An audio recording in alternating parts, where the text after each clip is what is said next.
Selamat malam pemirsa, senang sekali saya Balkis Manisang menjumpai Anda di Jumat malam ini di Perempuan Bicara selama 1 jam ke depan. Mudah-mudahan Anda semua dalam keadaan sehat walafiat. Saya akan fokus juga terhadap judul di depan, pertanyaan yang mungkin ada di benak banyak pihak, khususnya publik, yang mengikuti kasus ini dari awal. Perlukah Heri Wirawan dihukum mati? Ternyata banyak pro kontra, meskipun apa yang dilakukan Heri Wirawan mungkin sudah sangat banyak sekali yang keberatan dan ingin ada hukuman yang setimpal bagi seorang Heri Wirawan. Tapi apakah hukum akan bisa menjawab keinginan publik tentang keadilan? Kita akan berbincang malam ini dengan tentu perempuan-perempuan hebat yang ada di kanan kiri saya. Saya perkenalkan dulu, di sebelah kanan ada Mbak Devi Rahmawati, pengamat sosial. Apa kabar Mbak Devi? Insya Allah sehat, Mbak. Oke, baik. Lalu kemudian ada Mbak Teresia Diah Wirastri sebagai pegiat gender dan pengkaji sosiologi hukum. Apa kabar Mbak Diah? Kabar baik, Mbak. Sehat Terima kasih ya? banyak, sehat. Oke. Dan di sebelah kanan saya ada Ibu Retno Listiarti, Ketua KPAI. Apa kabar Ibu Retno? Baik, alhamdulillah. Tapi saya bukan ketua KPAI loh. Oh, mohon maaf, mohon maaf saya. Oke, ini Nggak apa-apa. ya, mohon maaf. Oke. Jadi ini Komnas Perlindungan ya.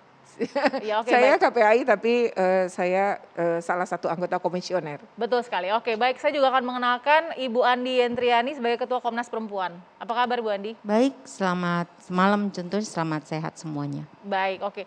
Ini tentu banyak sekali ya pro kontra yang hadir di tentu publik banyak pihak. Makanya kita juga kemudian memberikan ruang kepada pengacara dari Heri Wirawan. Saya nanti juga akan berbincang dengan Ibu Ira Margareta Mambo sebagai pengacara dari Heri Wirawan. Selamat malam Ibu. Malam. Baik, langsung bergabung dengan kita di dari Bandung, Jawa Barat ya. Oke, saya mau dengar dulu bagaimana suara Bu Retno nih. Bu Retno, mengikuti tidak sidang paling tidak ya, yang vonis yang dijatuhkan terhadap seorang Heri Wirawan? Ya, sekarang masih tuntutan Iya, ya. betul. JPU menyampaikan tuntutan. Memang ada beberapa tuntutan Ya. ya. Kalau saya malah concernnya pada restitusi ya. Bagi saya restitusinya terlalu rendah ya. Mestinya untuk kan 330 juta ya. 330 juta rupiah, betul. Iya, dan itu kan bukan per orang ya. Nah, lalu kedua adalah terkait dengan pengumuman gitu ya, bahwa ini akan diumumkan ya, tentu kami setuju. Terus yang kedua adalah terkait dengan penyitaan yang nanti harta itu akan disita negara, dalam hal ini Pemprov Jawa Barat begitu ya, kemudian nanti akan digunakan untuk anak-anak gitu ya. Bagi kami itu juga harus ditelisik apakah betul hartanya juga mencukupi atau sebesar itu ya. Kalau kami restitusi itu ini proses berjalan, tapi anak korban ini dapat apa gitu, anak korban ini gimana, kita juga kan harus fokus pada pemulihan anak-anak korban, termasuk anak korban tidak langsung ya, seperti bayi-bayi. Jadi seharusnya ini miliar ya kalau menurut kami, tidak segitu, dan negara harus ikut hadir kalaupun si Heri tidak mampu, misalnya harta tidak cukup gitu ya. Karena bagi kami ini kan selain kekejian gitu ya, luar biasa gitu, dan korbannya begitu banyak, anak-anak semua. Ya, ini memang mestinya korban harus kita pikirkan betul. Restitusi itu mestinya sangat tinggi gitu. Nah, itu kalau kami betul-betul menyoroti itu terlalu kecil Mbak Balkis Iya, gitu. 330 juta ya, Betul. Bu Retno. Nah, sebenarnya kalau dari suara KPAI nih Bu Retno, kan Iya.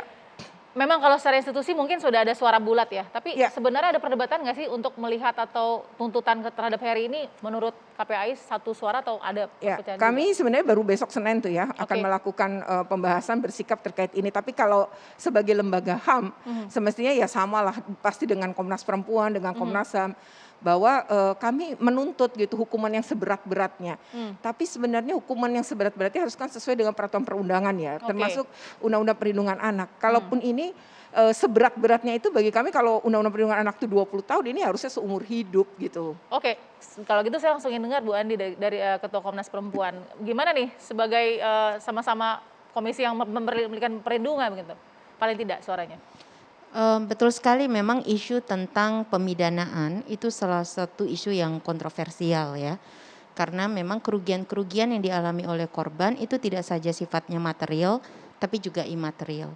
Dalam kasus kekerasan seksual khususnya pada anak, kita tahu dampaknya itu jangka panjang luar biasa. Oke. Apalagi dalam kasus ini sampai anak punya anak, begitu kan. Nah, Dalam kerangka hak asasi manusia secara khusus dan juga kita melihat di dalam konstitusi kita, Oke. hak hidup ini kan memang salah satu yang tidak bisa dikurangi dalam kondisi apapun. Sekalipun memang kita juga tahu bahwa di Mahkamah Konstitusi ada beberapa keputusan yang menegaskan hukuman mati sebagai hukuman terberat yang bisa dikenakan pada peristiwa-peristiwa tindakan pidana yang dianggap luar biasa. Oke. Dalam kasus ini kita semua paham bahwa ini memang luar biasa sekali.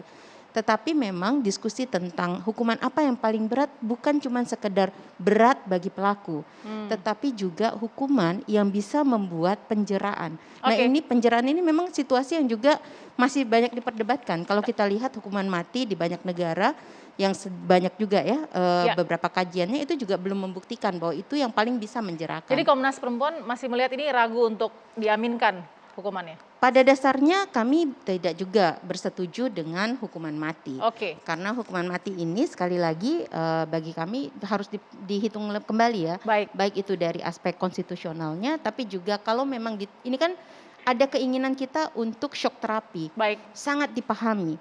Nah yang berat itu seperti apa? Sebenarnya hukuman mati yang sedang lagi didiskusikan sekarang ini bukan cuma hanya ini ya. Ada satu kasus lagi di Medan seorang anggota polisi yang melakukan pemerkosaan dan juga kemudian melakukan pembunuhan. Nah, saya pikir inilah salah satu ruang yang penting untuk kita diskusikan terutama jelang RUU TPKS. Baik. Supaya bisa jelas Ya. kemanfaatannya bukan saja impunitas tapi juga bagi masyarakat yang lebih besar. Kita tahan di situ dulu Bu Andi. Berarti tadi suara dari KPAI misalnya mengatakan Bu Retno ini masih ada tidak puasan dalam restitusi khususnya dari Komnas Perempuan masih juga melihat ini mungkin lebih harus ada kajian lagi untuk memberikan hukuman mati karena itu besar dan berat. Kita lihat dulu untuk pemirsa juga melihat paling tidak menganalisa seperti apa kasusnya.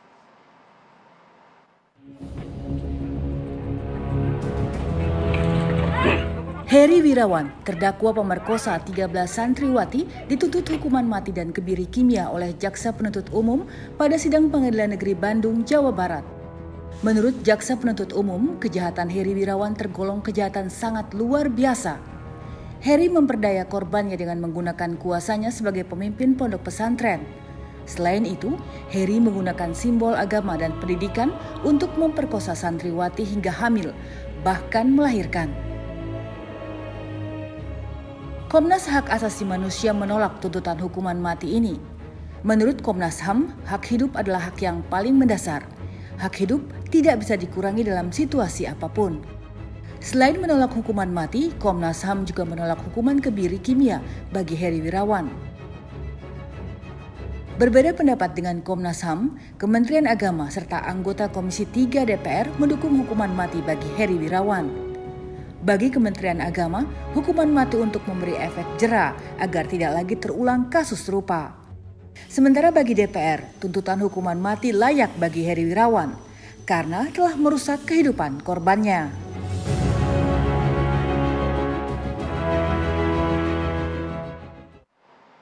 Oke, saya langsung ingin mendengar suara dari Mbak Diah. Mbak Diah tadi ada sedikit kutipan ya, hak hidup adalah hak yang paling mendasar dan tidak bisa ditawar atau dikurangi. Nah, Benar. Mbak Diah setuju dengan itu? Saya setuju. Oke, Iya. berarti Anda against dengan hukuman mati Iya, terhadap Heri Wirawan. terhadap Heri Wirawan. Kenapa? Ataupun hukuman mati secara umum. Ini kita harus garis bawahi juga ya. Jadi saya pada malam ini sependapat dengan Mbak Retno dan Mbak Yeni dalam arti begini. Kita berbicara tentang hukuman mati terhadap Heri Wirawan, tetapi di balik itu juga hukuman mati terhadap jenis-jenis pelanggaran pidana lainnya yang dirasa cukup berat oleh masyarakat. Tadi Mbak Yeni sudah mengatakan bahwa hukuman mati ini melanggar hak asasi manusia yang paling mendasar yaitu the non-derogable rights. Jadi hak yang sesungguhnya tidak bisa dikurangi. Ya. Kalau kita berbicara dari perspektif hukum atau socio-legal misalnya, juga selama ini tidak ada penelitian yang secara langsung menyatakan bahwa pelaksanaan hukuman mati atau kebiri kimia ya dalam hal ini dalam kasusnya Heri Wirawan, karena kan tuntutan tambahannya adalah kebiri kimia, itu akan kemudian memberikan efek jera bagi pelaku atau para calon pelaku. Nah, jadi artinya begini Mbak, kita juga tidak bisa kemudian melihat penghukuman terhadap Heri Wirawan secara apa ya istilahnya ya, seperti pakai kacamata kuda. Artinya ada banyak sekali aspek yang harus diperhitungkan, baik hukum material maupun hukum formilnya. Oke, jadi Mbak Dia berpikir bahwa jangan-jangan kalau ada hukuman pokok tambahan tadi ya, hukuman kebiri tidak efektif untuk memberikan rasa jera. Belum tentu akan efektif memberikan rasa jera. Kalau itu asumsi yang digunakan, kalau itu pendapat yang digunakan. Karena saya mau cerita sedikit juga tentang pelaksanaan kebiri kimia ini. Sebenarnya kan kalau kita lihat sejarahnya ini muncul pertama kali di tahun 1996 di California ya, di Amerika Serikat. Pada saat itu kebiri kimia itu diterapkan terhadap pelaku kejahatan seksual yang sudah selesai menjalani hukumannya dan kemudian ingin kembali ke masyarakat. Jadi sebenarnya tujuannya lebih ke arah pencegahan dan tidak semata-mata memberikan efek jera. Gitu. Jadi yang dikejar memang arahnya adalah pencegahannya. Nah sekarang berbicara dalam kasus Heri Wirawan, saya juga ingin mengajak masyarakat juga gitu kawan-kawan semua ke arah pendapat yang tadi dikemukakan oleh Mbak Retno. Kita tidak bisa hanya terfokus pada pelaku sesungguhnya, tetapi juga ada korban yang penting untuk mendapatkan rasa keadilan. Rasa keadilan yang seperti apa? Tidak melulu harus diwujudkan melalui hukuman mati ataupun kebiri kimia, tetapi pemberian rasa keadilan yang lebih mendasar, misalnya ya pendampingan, ya kan? Kemudian memberikan advokasi atau kemudian memberikan perawatan-perawatan psikososial, psikologis untuk memastikan bahwa trauma yang dialami oleh korban itu memang bisa diselesaikan. Baik, sesaat lagi saya ingin dengar bagaimana suara Mbak Devi juga ya untuk melihat bagaimana society menilai hal ini ya. Dan juga tentu suara dari pengacara Heri Wirawan, Ibu Ira. Sesaat lagi tetap di Perempuan Bicara.